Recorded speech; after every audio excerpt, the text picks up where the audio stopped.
Indian cinema की south Indian film जिसने Saudi अरब को जन्नाटेदार मिर्ची लगाई। वजह यह है कि सच्ची कहानी पे बेस्ड ये फिल्म है। नाम है आदि जीवितम द गोट लाइफ। इस फिल्म को सऊदी अरब के लोगों ने देखने के बाद इतना कम रेटिंग दिया है कि रेटिंग वाले सेक्शन में अगर आप जाते हो तो सबसे ज्यादा रेटिंग सऊदी अरब से आया है, जिन्होंने सिर्फ एक रेटिंग दिया है। ये 1% रेटिंग देने वाले दर्शक 90% है। और इस फिल्म में महत्वपूर्ण किरदार निभाने वाले एक्टर अल बरूशी को निशाना भी बनाया जा रहा है। कई सारे हैशटैग इस्तेमाल हो रहे हैं, तो वही एक दूसरे एक्टर ने अपने किरदार के लिए माफी तक मांग ली है। इस फिल्म में मतलब इस सच्ची कहानी में होता यह है कि एक इंसान भारत से सऊदी जाता है काम की तलाश में और वहां पर वो गुलाम बन जाता है। तो जाहिर सी बात है, उनका यही कहना है कि ये ऐसी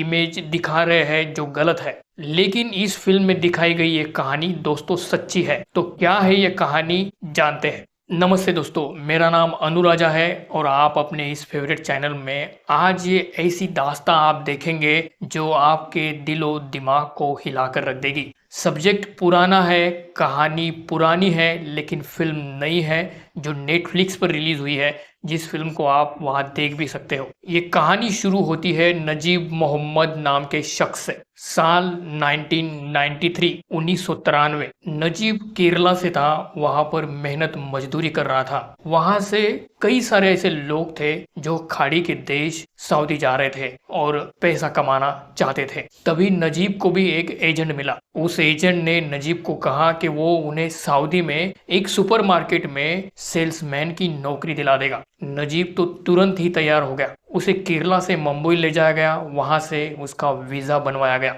इसके बदले में नजीब से 50,000 रुपए की उस वक्त उस एजेंट ने मांग की। नजीब के पास पैसा नहीं था। उसने अपनी पुश्तैनी जमीन बेच दी और वो पैसे दिए। वीजा मिलते ही नजीब को सऊदी जाने वाली फ्लाइट में बिठा दिया।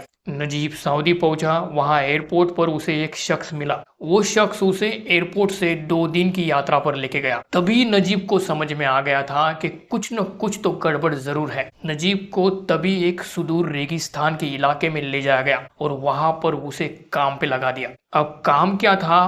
बकरियां चराना, द गोट लाइफ। अब वहां रेगिस्तान में नजीब के अलावा 2 लोग थे। सिर्फ वो 2 लोग ये थे, एक बॉस का भाई। ये लोग नजीब को अपना मजदूर गुलाम बनाना चाहते थे। अब नजीब के पास कोई रास्ता नहीं था। वहां पर 700 बकरियां थी, उन्हें उसको चराना था। बकरियां चराते चराते नजीब को 2 साल हो गए। उसके बदले में नजीब को एक पैसा भी नहीं मिला। खाने को मिलती थी एक सूखी ब्रेड। वो ब्रेड को उस बकरी के दूध में भिगो कर खाता था। जबकि बकरियों को रेगिस्तान में पीने को पानी नहीं है तो नहाने को कब मिलेगा? ऐसे में उस दूध की बदबू आती थी। रात को रेगिस्तान में ठंड लगती है। मालिक टेंट में रहते थे और नजीब को बकरियों के साथ बाहर सोना पड़ता था।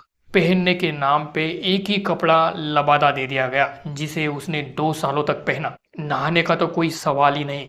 जैसे जैसे दिन बीतते गए उसकी दाढ़ी और बाल बढ़ते गए, जिसे कटाने की उसको इजाजत नहीं थी। नजीब को रेगिस्तान के बीचों बीच रखा गया था, जहां से वो कहीं नहीं जा सकता था। उसे कहीं जाने की इजाजत नहीं थी। वो जब भी कभी कहीं बकरियां चराने जाता भी था तो मालिक अपने टेंट से उस पर बायनाकुलर से नजर रखता था। इतना ही नहीं, बात सिर्फ यहीं पर नहीं रुकती थी। अगर नजीब से कोई गलती हो जाए तो उसे मारा पीटा भी जाता था। उसके बहते आंसू को देखकर उस मालिक को दया नहीं आती थी। एक न्यूज चैनल को नजीब ने इंटरव्यू दिया था। उसमें उन्होंने बताया था कि मुझे लग रहा था कि मेरी जिंदगी यहीं पर खत्म हो जाएगी। जब मैंने घर छोड़ा था तो मेरी बीवी प्रेग्नेंट थी। अभी तक मुझे उसकी कोई खबर नहीं मिली है। इन्हीं हालातों में नजीब 1995 तक मजदूरी गुलामी करते रहा। इतने सालों में नजीब ने किसी से बात नहीं की क्योंकि उसको अरबी आती ही नहीं थी। मालिक उससे हमेशा अरबी भाषा में बात करता था तो उसे समझ में नहीं आता था। कुछ भी गलत हो जाता था, जैसे कि अगर सफेद बकरी मंगानी है तो वो काली उठाकर लाता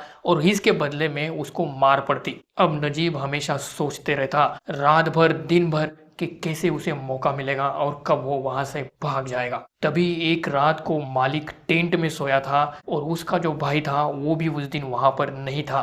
नजीब को मौका मिला। उस रात नजीब भाग गया। नजीब भागते भागते कई घंटों तक भागते रहा। उसे प्यास तो लगी थी, लेकिन तभी उसको एक पानी की धारा नजर आई। वहां पर वो पानी पीने के लिए रुका तो वहां एक इंसान उसको मिला। वो भी मलयालम था और उसकी भी हालत नजीब की तरह ही थी। उससे बातचीत की और वहां से नजीब और आगे भागते रहा। तभी उसको एक रास्ता नजर आया। रास्ते से आती गाड़ी को उसने हाथ दिया और वो उस गाड़ी में बैठ गया।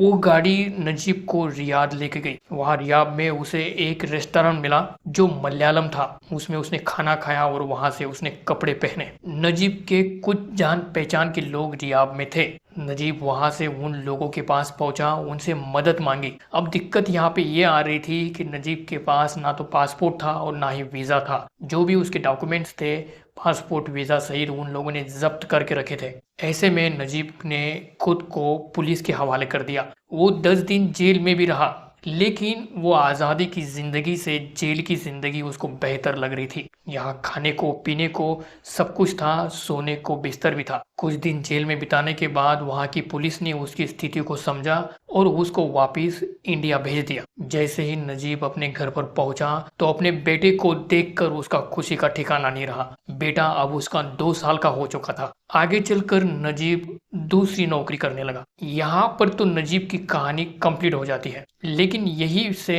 एक मलयालम साहित्यिक थे जिन्होंने एक किताब लिखी। वो किताब इतनी प्रचलित हो गई कि उसकी अलग अलग भाषाओं में कई सारी कॉपियां बिकने लगी। और इसी किताब के ऊपर 2024 में एक अभी फिल्म भी बनी है। और इसी फिल्म से सऊदी के लोग इस फिल्म को देखने के बाद अपनी नाराजगी बता रहे हैं। अब इसकी वजह से उनकी नाराजगी का असली कारण रीजन ये है कि इस पूरी फिल्म को नेटफ्लिक्स पे होने की वजह से दुनिया भर में देखा जा रहा है। अब फिल्म बहुत ही बेहतर बनी है, फिल्म की तारीफ हो रही है, लेकिन साथ ही साथ सऊदी अरब की इमेज लोगों के दिलो दिमाग में बदल रही है। इस फिल्म की वजह से सऊदी के लोगों का अपमान हो रहा है। कहा जा रहा है कि सऊदी को क्रूर तरीके से इसमें पेश किया गया है। अब देश के नाम पर भावनाओं का दुखने का ये अकेला मामला नहीं है। गुलाम, ये एक इतिहास की ऐसी सच्चाई है जिसे अनदेखा नहीं किया जा सकता।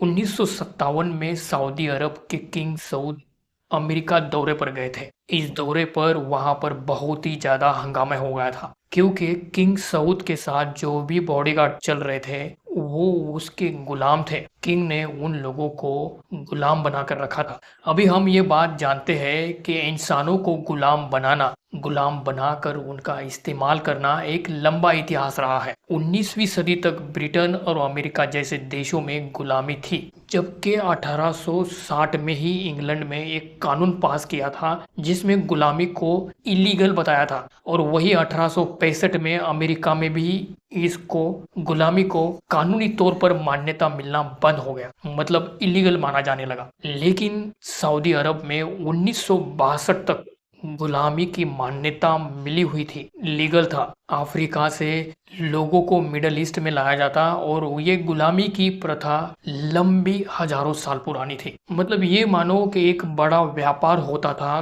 गुलामी का, जो प्रथम विश्व युद्ध के बाद भी जारी रहा। अब इस मुद्दे पर कई सारी किताबें लिखी गई, कई फिल्में भी बनी। मिडल ईस्ट के शासक औरतों को तोहफे में गुलाम बना कर देते थे। सऊदी के किंग को 1948 में कुछ गुलाम औरतें तोहफे में दी थी। बदले में किंग सऊद ने उन्हें एक कार और 10,000 रियाल तोहफे में दिए थे। इतना ही नहीं, उनके बच्चों के पास उनके खुद के गुलाम होते थे जो उन्हीं के साथ पलते और बड़े होते थे, जो उनके नौकरों की तरह गुलाम बनकर उनका सारा काम करते थे। गुलामों का ये चलन सऊदी अरब में विश्व युद्ध के बाद भी जारी रहा। पॉलिटिकल प्रेशर के चलते उन्होंने कई बार ये वादे किए कि वो गुलामों की ये प्रथा बंद कर देंगे, लेकिन ये जारी रही। दूसरे महायुद्ध के बाद यूनाइटेड स्टेट ने एक रिपोर्ट जारी की कि 50,000 से ज्यादा की संख्या में गुलाम सऊदी में मौजूद है। 1955 में फ्रेंच सरकार ने और एक रिपोर्ट जारी की। उसमें उन्होंने बताया कि सऊद में 20,000 रियाल की कीमत में औरतें बेची जा रही है। अधिकतर औरतों को शादी के बहाने वहां पर लाया जाता था और उन्हें गुलाम बनाकर बेच दिया जाता था। पुरुषों को गुलाम बनाकर काम करवाया जाता। अब सऊदी पर बहुत ही ज्यादा प्रेशर बढ़ने लगा, लेकिन सऊदी के अमेरिका के साथ अपने रिश्ते बने हुए थे, इसलिए यूएन का इस प्रेशर से सऊदी पर कोई ज्यादा असर नहीं पड़ा। अंत में जब केनेडी अमेरिका के राष्ट्रपति बने, तब उन्होंने सऊदी अरब पर गुलामी रोकने का प्रेशर डाला। अब अमेरिकन और इंटरनेशनल लेवल पर यह मुद्दा इतना ज्यादा तूल पकड़ चुका था कि सऊदी किंग को 1962 में एक डिग्री जारी करनी पड़ी, जिसके तहत गुलामी को पूरी तरह से गैर कानूनी बना दिया गया। यहाँ से मतलब 1962 से गुलामी आधिकारिक तौर पर पाबंदी लगा दी गई, जो गैर कानूनी थी। मतलब गुलामी करना अब गैर कानूनी था। लेकिन तभी एक नया सिस्टम शुरू हो गया, उसे कपाला सिस्टम कहा जाता है। अब साल 2008 के ह्यूमन राइट्स के एक रिपोर्ट के मुताबिक ये सिस्टम कैसे काम करता है ये बताया। कपाला सिस्टम के तहत एक मिडल ईस्ट का कोई भी शख्स फॉरेन वर्कर्स को स्पॉन्सर कर सकता है और उसे काम करने के लिए सऊदी अरब ला सकता है। कफाला सिस्टम में एम्प्लॉय को वहां की सरकार परमिशन देती है। परमिट लेने वाला कोई भी शख्स हो सकता है, फैक्ट्री या कंपनी का मालिक, जो विदेश से लोगों को लाकर अपने यहाँ पर नौकरी को रख सकते हैं। ये सिस्टम मिडल ईस्ट के कई देशों में लागू है। अब इसी सिस्टम के तहत हजारों लाखों लोगों को काम पर वहां पर ले जाया गया, जिसमें भारत के लोग भी शामिल थे। अब सच्चाई ये है कि इस सिस्टम से लोगों को काम तो मिला, लेकिन कई बार इसका गैर कानूनी तरीके से गैर फायदा भी उठाया गया। लोगों का शोषण हुआ। अक्सर ही देखा गया है कि प्रवासी मजदूरों के सारे कागजात वहां के लोग, पासपोर्ट हो, वीजा हो, परमिट हो, अपने पास ही जब्त करके रख लेता है। अब ये ऐसी बात हुई कि काम करने वाले इंसान की जिंदगी का फैसला काम देने वाले इंसान के हाथ में हो गया। इसी ताकत का फायदा उठाकर लोगों से बंधुआ मजदूरी करवाई जाती है। ऐसे में कई बार होता यह है कि लोग वहां से अगर अपने देश वापस लौटना चाहे तो भी नहीं लौट पाते हैं। अब ये दिक्कत हालिया समय में भी बनी हुई है। अब इसके बाद वहां पर एक दास प्रथा का चलन चालू हो गया है। वो दास प्रथा कैसे बनी वो समझते हैं। फ्रांस 28 ने एक बार 2021 में एक रिपोर्ट जारी की। उस रिपोर्ट में उसने बताया कि एक कफिला अपने पास के लोगों को, मतलब जो काम पे रखे हैं, उनको दूसरे के पास भेज देता है। अब यहाँ नोट करने वाली बात यह है कि सऊदी सरकार ने इस पर कुछ जरूरी कदम उठाए हैं। उन्होंने कफाला सिस्टम में कुछ सुधार करते हुए नौकरी देने वाला व्यक्ति, कंपनी और प्रवासी मजदूरों का जो आपसी रिश्ता है, इसमें संतुलन थोड़ा सा जो बिगड़ा हुआ था वो कम किया है। इसमें ये अधिकार मजदूर को मिला है कि उसके मर्जी के बिना वो नौकरी छोड़ सकता है, नौकरी बदल सकता है, अपने देश वतन वापस लौट सकता है। अब ये सुधार के बावजूद भी कई ऐसे मामले रोशनी में आए हैं। नजीब मोहम्मद की ये कहानी बस एक छोटा सा उदाहरण है, लेकिन ऐसे कई लोग हैं जिनकी जिंदगी की इस सच्ची कहानी के ऊपर कम ही चर्चा हुई है। अभी ये जो पूरी घटना हुई, इसके बारे में आपको जो कुछ लगता है, आपकी राय कमेंट में जरूर छोड़िएगा। मुझे आपके कमेंट्स का इंतजार रहेगा। तो मिलते हैं अगली और एक सच्ची कहानी में, सच्ची बायोग्राफी में। वीडियो को अंत तक देखने के लिए बहुत बहुत धन्यवाद। Thank you.